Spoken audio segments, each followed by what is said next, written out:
నమస్కారం. శిశు సంరక్షణ శీర్షిక జీవన్ రేఖ కార్యక్రమానికి స్వాగతం. ఏ పిల్లలైనా బుద్ధిగా క్రమశిక్షణతో ఉన్నప్పుడు వారిని చూసిన వారు ఎవరైనా వారి తల్లిదండ్రులను పొగుడుతారు. పిల్లలను చాలా బాగా పెంచారని అభినందిస్తారు. వందల వేల సంవత్సరాలుగా తల్లిదండ్రులైన వారు తమ పిల్లలను పెంచి పెద్ద చేస్తూనే ఉన్న పిల్లల పెంపకం అనే అంశం నేటికి కొత్తగానే ఉంటుంది. ఇప్పటికీ మానసిక శాస్త్రవేత్తలు ఈ విషయంలో పలు సూచనలు చేస్తున్నారు, అవగాహన కల్పిస్తున్నారు. పిల్లల పెంపకంలో ఉన్న భిన్నమైన విధానాల గురించి నేటి శిశు సంరక్షణ శీర్షిక జీవన్ రేఖలో చూడబోతున్నాం.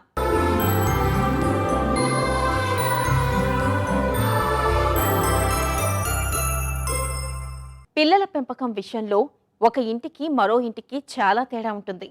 పిల్లల విషయంలో తల్లిదండ్రులు స్పందించే విధానం ఇంటికో రకంగా ఉంటుంది. అయితే ఎవరికి వారు తమ పెంపకమే కరెక్ట్ అని అనుకుంటూ ఉంటారు.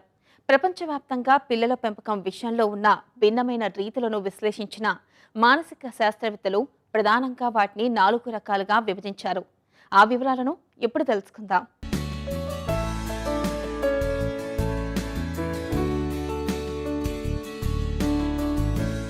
పిల్లల పెంపకంలో రకరకాల ధోరణులను మనం గమనించవచ్చు. పిల్లలు తాము చెప్పినట్టు వినాలని ఆశించేవారు కొందరైతే అడుగడుగునా వారికి కాపలా ఉంటూ మితిమీరిన రక్షణతో పెంచేవారు మరికొందరు. పిల్లలకు అన్ని విషయాల్లో అవసరానికి మించి స్వేచ్ఛని ఇచ్చేవారు ఇంకొందరు. మొత్తం మీద ఇలా పెంపకంలోని భిన్నత్వాన్ని బట్టి పిల్లల పెంపకాలను మానసిక నిపుణులు 4 విధాలుగా విభజించారు. మొదటి రకం తల్లిదండ్రులు పిల్లలపై తమ అధికారాన్ని, ఆధిపత్యాన్ని ప్రదర్శిస్తూ ఉంటారు. ఈ రకం తల్లిదండ్రులు పిల్లలు తాము చెప్పినట్టే ఉండాలని నిబంధనలు పెడుతుంటారు.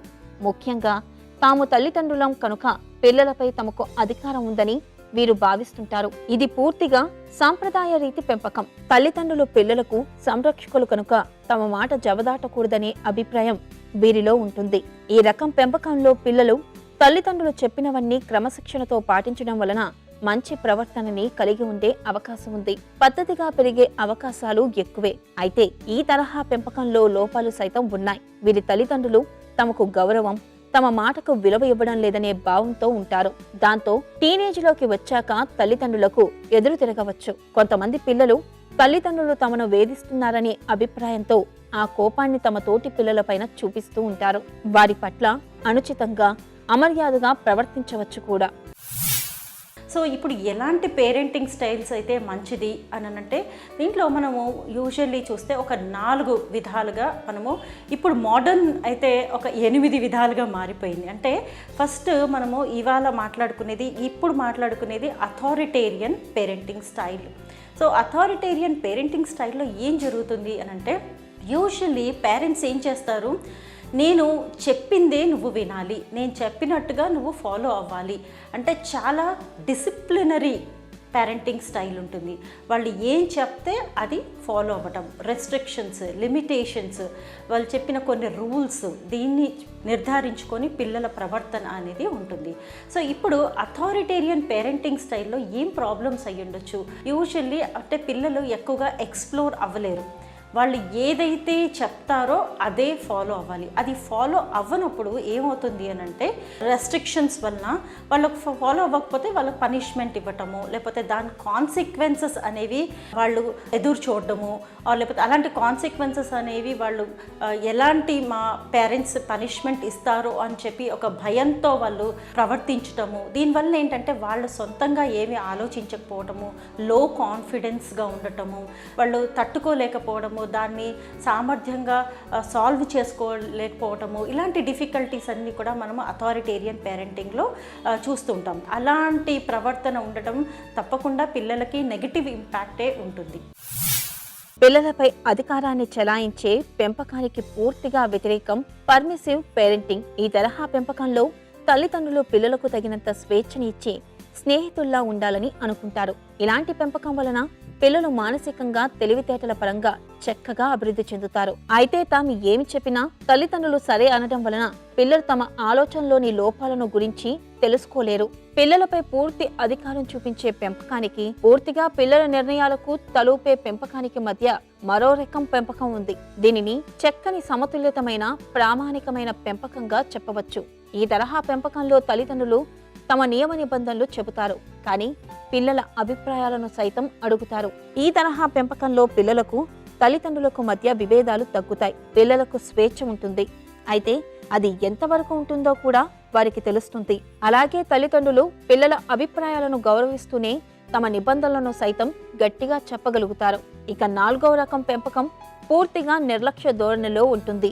ఈ తరహా తల్లిదండ్రులు పిల్లలకు పూర్తిగా స్వేచ్ఛనిచ్చేస్తారు. వారు తీసుకుంటున్న నిర్ణయాలపై వీరి పర్యవేక్షణ కూడా ఉండదు. దీనివలన పిల్లలు తాము తల్లిదండ్రులకు ముఖ్యం కాదని భావించే అవకాశం ఉంది. దాంతో నిరాశకు గురి కావచ్చు.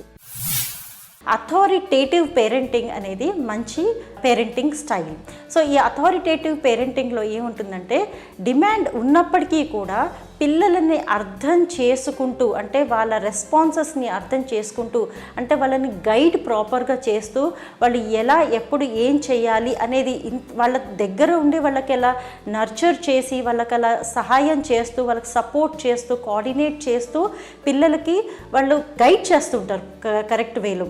సో ఈ పేరెంటింగ్ స్టైల్లో యూజువల్లీ ఏమవుతుందంటే పిల్లలు చక్కగా నేర్చుకుంటారు. అంటే ఏవైనా ఇబ్బందులు కూడా ఎదుర్కొన్నప్పుడు ఏమవుతుంది, పేరెంట్స్కి వాళ్ళ డిఫికల్టీని షేర్ చేసుకోవటము, అలాగే వాళ్ళకి ఇంకేమైనా రాకపోతే ఎక్స్ప్లోర్ అవ్వటము, బాగా కాన్ఫిడెంట్గా వాళ్ళు ఏదైనా చేయటము, ఇండిపెండెంట్గా ఉండడము, స్ట్రాంగ్గా ఉండడము, ఇవన్నీ కూడా వాళ్ళకి ఆటోమేటికల్లీ ఆ పేరెంట్స్ కొంతవరకు ఫ్రీ హ్యాండ్గానే వదిలేస్తారు పిల్లల్ని. సో ఇలాంటి పేరెంటింగ్ స్టైల్లో ఏమవుతుందంటే పిల్లలకు డెఫినెట్గా ఫ్రీగా ఉన్నప్పటికీ కూడా ఎక్కడో ఒక కన్ఫ్యూజను, ఎక్కడో పేరెంట్స్ గైడ్ చేయట్లేదేమో కరెక్ట్గా అని చెప్పి ఆ ఇన్సెక్యూరిటీస్ ఇవన్నీ కూడా వాళ్ళ పిల్లల్లో యూజువల్లీ మనం చూస్తూ ఉంటాము. సో పర్మిసివ్ పేరెంటింగ్ స్టైల్ అనేది గుడ్, కానీ ఏంటంటే కొంచెం ఆ గైడెన్స్ అనేది కొంచెం తగ్గిపోవడం వలన పిల్లలకి ఒక కన్ఫ్యూజన్, ఇన్సెక్యూరిటీస్ పెరిగిపోతాయి. సో అందుకని authoritative parenting style always suggested. And neglectful parenting చేసి ఇష్టం వచ్చినట్టుగా చేసినప్పటికీ కూడా అంతగా ఏమీ పట్టించుకోకపోవడము, ఆర్ లేకపోతే వాళ్ళు ఏం చేసినప్పుడు ఏది ఎలా జరిగేది ఉంటే అలాగే జరుగుతుందిలే అని చెప్పి కొంతమంది వదిలేయటము, ఆర్ లేకపోతే పేరెంట్స్ వాళ్ళ ఓన్ ఇష్యూస్ వల్ల కంప్లీట్గా నెగ్లెక్ట్ చేయడము, ఇలాంటివన్నీ నెగ్లెక్ట్ఫుల్ పేరెంటింగ్ స్టైల్లో జరుగుతుంది. సో మనకి ఈ 4 విధానాల్లో కూడా మనకి ఏమి అర్థమవుతుంది అని అంటే authoritative parenting style is always the best అని చెప్పి మనకు అర్థమవుతుంది. ఈ మధ్య కాలంలో కొత్తగా మరిన్ని కొత్త తరహా పెంపకాలను మానసిక నిపుణులు గుర్తిస్తున్నారు. వాటిలో హెలికాప్టర్ పేరెంటింగ్ ఒకటి. ఈ పెంపకంలోని మంచి విషయం ఏమిటంటే పిల్లలను అన్ని విధాలుగా సంతోషంగా, సురక్షితంగా ఉంచాలనే తాపత్రయం తల్లిదండ్రుల్లో ఉంటుంది. మరో రకం పెంపకం విధానం ఫ్రీ రేంజ్. ఇందులో తల్లిదండ్రులు తమ పిల్లలు తమకు తాముగా చాలా పనులు చేయగలరని నమ్ముతుంటారు. అటాచ్మెంట్ పెంపకం. ఈ పెంపకం తల్లిదండ్రులు పిల్లల మధ్య ప్రేమానుబంధాలను పెంచేదిగా ఉంటుంది. దాంతో వీరు తీసుకునే నిర్ణయాలు వాస్తవంగా కాకుండా ఎమోషనల్గా ఉండే అవకాశం ఉంది. సో ఎలా పెంచితే బాగుంటుంది అనే దాంట్లో ఇంకా కొన్ని కొత్త విధానాలు అనేవి మనకి ఏర్పడ్డాయి. దాంట్లోనే మనకి helicopter parenting style, and then free range parenting style, అట్లాగే attachment parenting style, paranoid parenting style, ఇలా పాజిటివ్ పేరెంటింగ్ స్టైల్ చాలా విధాలుగా. అటాచ్మెంట్ పేరెంటింగ్ స్టైల్ తల్లిదండ్రులు ఎలా ఆలోచిస్తారంటే తల్లిదండ్రుల మధ్యలో ఎక్కువగా అటాచ్మెంట్ ఉంటేనే, ఆ ప్రేమ ఉంటేనే చక్కగా పిల్లలు ఎదుగుతారు. ఎక్స్పోజర్తో పాటు వాళ్ళకి ఎక్కడ మనము సరిగ్గా అంటే మన సపోర్ట్ కావాల్సి ఉంటుంది, మనం ఎక్కడ వాళ్ళకి గైడెన్స్ ప్రాపర్లీ ఇవ్వాలో అక్కడ ఇవ్వాలి, వాళ్ళకి ఇండిపెండెన్స్ కూడా నేర్పించాలి, ఎమోషన్ రెగ్యులేట్ చేయగలగాలి. అంతేకాని మనం పిరికితనం అనేది నూరిపోయకూడదు. ఇప్పుడు పిల్లల్లో మనకు చూస్తూ ఉన్నాము చాలా రకాల ఛాలెంజెస్ ఉంటున్నాయి. అంటే తల్లిదండ్రులకు కూడా ఒక పెద్ద కన్ఫ్యూజన్ స్టేట్. అంటే ఎలా పిల్లల్ని ఇప్పుడు మొబైల్స్ యూస్ చేయడం కానివ్వండి, లేకపోతే వేరే ఇంకేమైనా సోషల్ మీడియా కావచ్చు, లేకపోతే చదువులో కావచ్చు, ఆర్ లేకపోతే వాళ్ళ డ్రెస్సింగ్లో కావచ్చు, ఇలా చాలా విషయాల్లో తల్లిదండ్రులకి పిల్లలకి మధ్యలో చాలా ఒక అండర్స్టాండింగ్ గ్యాప్ అనేది మనకు కనపడుతుంది. ఎలా చెప్తే పిల్లలు వింటారో అర్థం కావట్లేదు పేరెంట్స్కి, అండ్ పిల్లలు మమ్మల్ని అర్థం చేసుకోవట్లేదు అని చెప్పి తల్లిదండ్రుల మీద కంప్లైంట్. సో ఇది ఏంటంటే రెండు ఒక ప్యారలల్ వేలో వెళ్తున్నాయి తప్పితే ఎట్లా ఉండాలని చెప్పి పేరెంట్స్కి కన్ఫ్యూజను, అలాగే పిల్లలకు కూడా ఒక సపోర్టింగ్ ఎవరు లేరు. ఆ lack of support, lack of attachment అనేది కనపడుతుంది. సో అందుకని ఇక్కడ నేను చెప్పేది ఏంటంటే మీకు free range parenting is very much beneficial. మన ఆలోచనలే కాకుండా వాళ్ళని అబ్జర్వ్ చేయండి, వాళ్ళకి ఏది బెస్ట్ అని చెప్పి ఆలోచిస్తూ, అలాగే మనం కూడా ఆ మోరల్ వాల్యూస్ అనేది ఇన్కల్కేట్ చేస్తూ కొంతవరకు ఇవన్నీ మనం చేసినప్పుడు పిల్లలకి రైట్ వేలో గ్రో అవుతారు, హెల్దీ వేలో కూడా గ్రో అవుతారని చెప్పి అనుకుంటున్నాను. పిల్లల పెంపకాన్ని కొన్ని రకాలుగా విభజించినప్పటికీ ఏదో ఒక విధానానికి పూర్తిగా కట్టుబడి ఉండేవారు చాలా తక్కువ మందే ఉంటారు. అలా కాకుండా 2 రకాల పెంపకాలను కలిపి ఆచరించేవారు ఉంటారు. అలాగే కొంతకాలం ఒక విధానాన్ని ఆచరించి తర్వాత మరొక విధానంలోకి మారేవారు ఉంటారు. పిల్లల వయసుని బట్టి, పిల్లల్లోని మొండితనం, వైఖరులను బట్టి తల్లిదండ్రులు తమ పెంపకంలో మార్పులు చేసుకుంటూ ఉంటారు. అలాగే కొంతమంది తల్లిదండ్రులు ఉదయం వేళల్లో బాగా స్ట్రిక్ట్గా తమ మాట పిల్లలు వినాలని ఆశిస్తూ వారిపైన బాగా దృష్టి పెడుతుంటారు. పిల్లల మానసిక అభివృద్ధిని దృష్టిలో ఉంచుకొని తల్లిదండ్రులు తమకు తగిన పెంపకాన్ని ఎంపిక చేసుకోవాలి. చిన్నపిల్లలు నిద్రలో పక్క తడపడం సర్వసాధారణం. ఎదిగే కొద్దీ ఈ సమస్య క్రమంగా తగ్గిపోతుంది. అలా కానప్పుడు తల్లిదండ్రులకు ఇబ్బందిగా తయారవుతుంది. మూత్రాశయం నిండగానే పిల్లలు గుర్తించలేకపోయినప్పుడు, రాత్రంతా మూత్రాన్ని నిల్వ చేసుకోగలిగేలా మూత్రాశయం పెరగకపోయినప్పుడు ఇలాంటి పరిస్థితి ఏర్పడుతుంది. ఎదిగిన పిల్లల్లో కూడా ఈ అలవాటు అలాగే కొనసాగితే వైద్యపరంగా పరిష్కారాలు వెతుక్కోక తప్పదు. కార్యక్రమంలో ఇప్పుడు సమస్య సలహా చూద్దాం.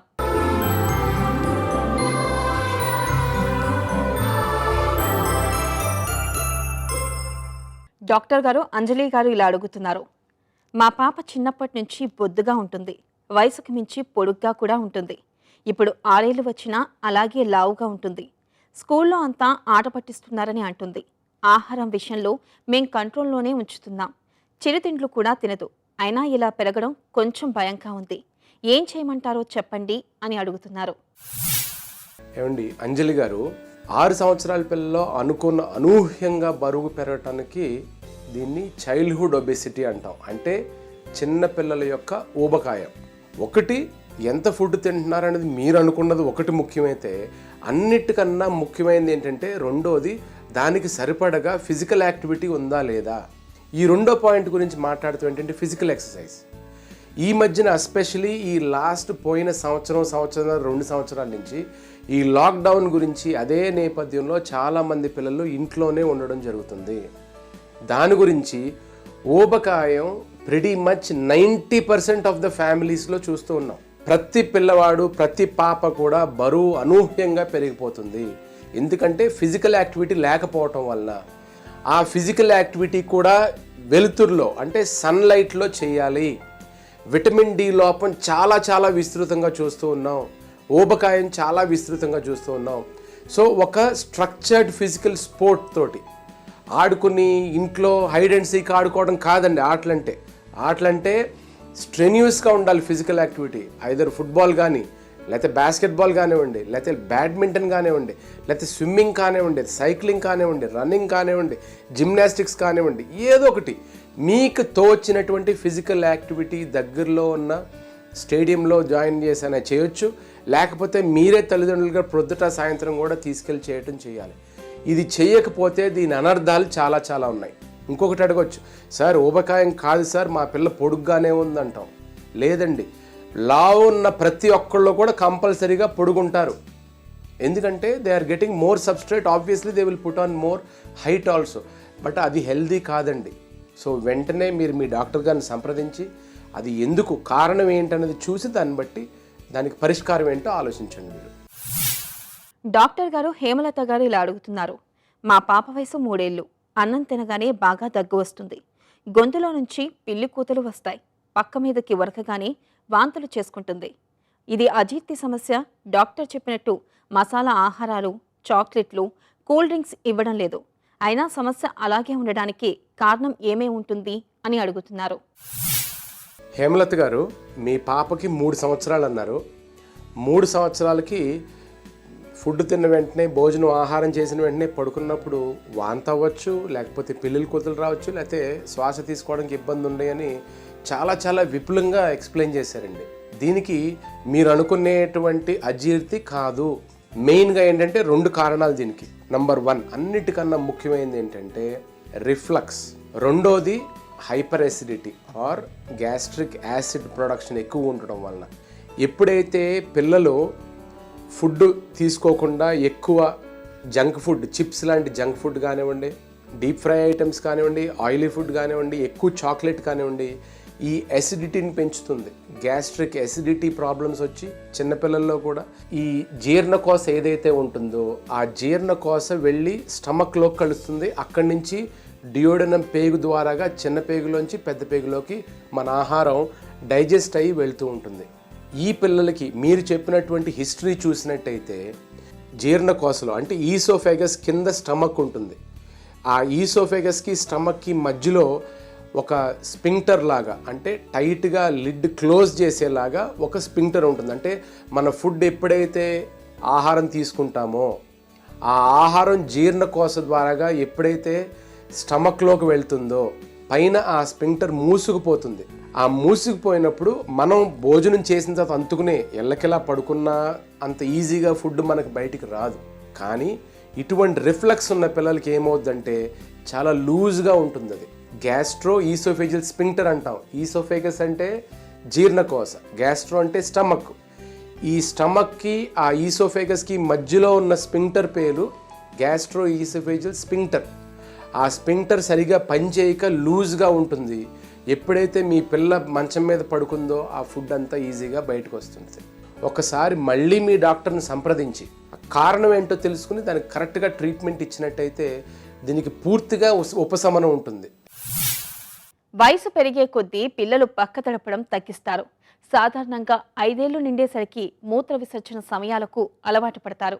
అయితే ఖచ్చితంగా ఇన్ని సంవత్సరాలకు మూత్రాశయం మీద పూర్తి నియంత్రణ వస్తుందని చెప్పడానికి వీల్లేదు.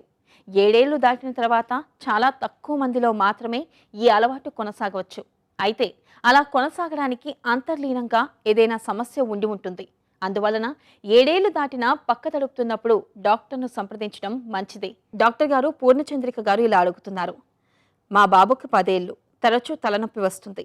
దాంతోపాటే చిరాకు, కోపం ఎక్కువగా ఉంటుంది. వాంతి వచ్చినట్లుగా అనిపించడం, శబ్దాలు భరించలేకపోవడం కూడా గమనిస్తున్నాం. అప్పుడప్పుడు కళ్ళకు చీకటి వచ్చినట్లుగా అనిపిస్తుందంటున్నాడు. ఇది తలనొప్పిని మించిన పెద్ద సమస్య ఏమోనని భయంగా ఉంది. మీ సలహా చెప్పండి అని అడుగుతున్నారు. పూర్ణచంద్రిక గారు చైల్డ్హుడ్ మైగ్రెయిన్ అంటామండి. ఒక సైడ్ హెడేక్, చిన్నపిల్లల్లో కొంచెం డిఫరెంట్గా ఉంటుంది, 2 సైడ్స్ కూడా రావచ్చు. పెద్దవాళ్ళ మాదిరిగా ఒక సైడ్ హెడేక్ చాలా ఎక్కువసేపు రాకుండా కొంచెంసేపు కూడా రావచ్చు, హాఫ్ అన్ అవర్ కూడా రావచ్చు, 2 సైడ్స్ రావచ్చు. విజువల్ డిస్టర్బెన్స్ అంటే చూపులో తేడాలు, రెండుగా కనిపివ్వడము, బ్లర్డ్గా కనిపివ్వడము, చీకటి అయిపోవడము, ఆ చీకటి ఒక్కొక్కసారి ఒకటే కళ్ళలో అయిపోవడము, లేకుంటే 2 కళ్ళల్లో అయిపోవడము, చేతులు కాళ్ళు వీక్నెస్ అయిపోవడము, లేకుంటే చేతుల్లో స్పర్శ సరిగా లేకపోవడము, ఇవన్నీ రావచ్చు. దీంతోపాటు తలనొప్పితో పాటు వామిటింగ్ సెన్సేషను, వామిటింగ్స్ రావడము, ఆ టైంలో బిహేవియరల్ చేంజ్ అంటే ప్రవర్తనలో తేడా, చికాకన్న పడిపోవడము, లేకుంటే వెళ్ళి పడిపోవడము. ఈ మైగ్రేన్కి స్పెసిఫిక్గా ఈ ఫోటోఫోబియా అంటాం. అంటే లైట్ని తట్టుకోలేకపోవడం, లైట్ని టాలరేట్ చేయలేకపోవడం, సౌండ్స్ని కూడా టాలరేట్ చేయకపోవడం, దాన్ని ఫోనోఫోబియా అంటాం అనమాట. కాకపోతే ఈ కళ్ళు చీకట్లు కమ్మినట్టు అవ్వడం అనేది కొంచెం అరుదుగా కనిపిస్తుందండి.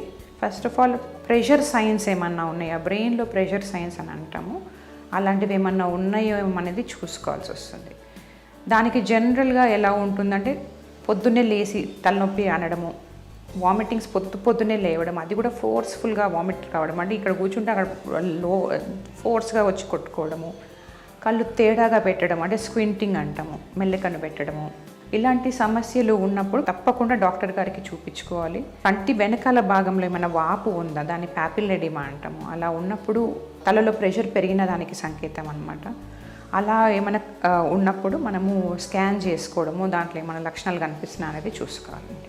ముఖ్యంగా మైగ్రేన్కి జీవన శైలిలో తేడాలు ఉండడం వల్ల, నిద్ర సరిగ్గా లేకపోవడము, ఎక్సర్సైజ్ రోజు రెగ్యులర్గా ఎక్సర్సైజ్ చేయలేకపోవడము, టీవీ కానివ్వండి, ఫోన్ కానివ్వండి, స్క్రీన్స్ ఇలాంటివి ఎక్కువసేపు చూడడం వల్ల తరచుగా వస్తూ ఉంటుంది.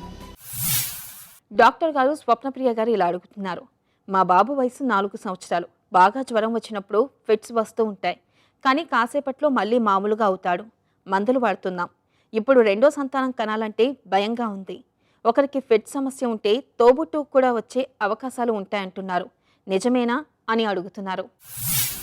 సో స్వప్నప్రియ గారు, ఈ జ్వరంలో వచ్చిన ఎపిసోడ్స్ని మూర్ఛ కిందికి లెక్క చేయమన్నమాట. మూర్ఛ అంటే ఏ కారణం లేకుండా 2 కంటే ఎక్కువ ఫిట్స్ 24 గంటల తేడాతోటి వచ్చేదాన్ని మూర్ఛ అంటాం. మీ బాబుకి వచ్చేది మూర్ఛ కిందకి ఎందుకు లెక్క చేయమంటే ప్రొవోక్డ్ ఎపిసోడ్స్ అనమాట. అంటే జ్వరం వల్ల వచ్చిన ఎపిసోడ్స్ కాబట్టి దీన్ని మూర్ఛ అనలేమన్నమాట. ఈ జ్వరంలో వచ్చిన ఎపిసోడ్స్కి చాలా కారణాలు, అంటే సింపుల్ ఫెబ్రైల్ సీజర్సా, కాంప్లెక్స్ ఫెబ్రైల్ సీజర్సా అనేది కూడా నిర్ధారించుకోవాల్సి వస్తుంది.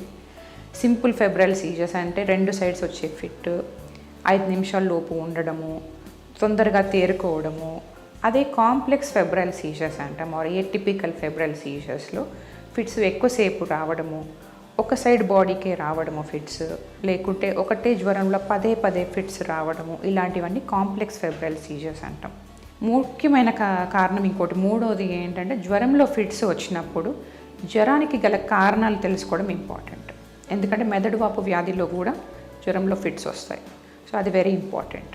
అది ఎలా తెలుసుకోవడం అంటే ఒక్కోసారి మీకు తెలియకపోవచ్చు, చిన్నపిల్లల్లో అన్ని లక్షణాలు, మెదడు వాపు లక్షణాలు అన్నీ రాకపోవచ్చు.